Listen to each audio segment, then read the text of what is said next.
Hey guys, welcome to my new blog. কেননা বন্ধুরা আজকে ভাবলাম একটা ছোট্ট মিনি ব্লগ আপনাদের মাঝে নিয়ে আসি। কেননা বন্ধুরা বৃষ্টিতে ভিজার কারণে আমার রাজদূত সুপার স্প্লেন্ডারকে জ্বর হয়ে গেছে।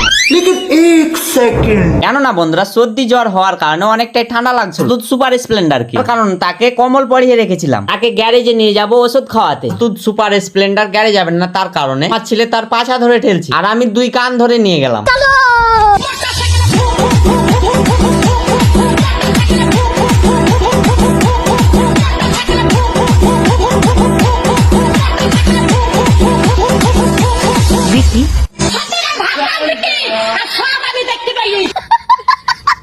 ফাইনালি গাইস তো গ্যারেজে এসে পৌঁছলাম। এসে দেখছি কারেন্ট নাই, অনেকটাই দুঃখের বিষয় বন্ধুরা। তাকে তো ডাক্তার দেখানো যাবে না, তো ভাবলাম বন্ধুরা আপনাদেরকে চারিদিকটা ঘুরিয়ে দেখাই। এই গ্যারেজটা পানপাড়া বাউলে, এটা আমাদের চায়ের দোকান, এখানেই বসে আমরা আড্ডা দিই। তারপরে ভাবলাম বন্ধুরা পাশেই কিন্তু গরম গরম চপ বানায়, যাক ওখানে যে খাওয়া যাক। এখানকার চপগুলো খেতে ভালোই লাগলো। বন্ধুরা এই মিনি ব্লগটা আপনাদেরকে কেমন লাগলো কমেন্টে অবশ্যই জানাবেন। অন্য কোনো ভিডিওতে আপনাদের সঙ্গে আবার দেখা হবে, সঙ্গে থাকুন।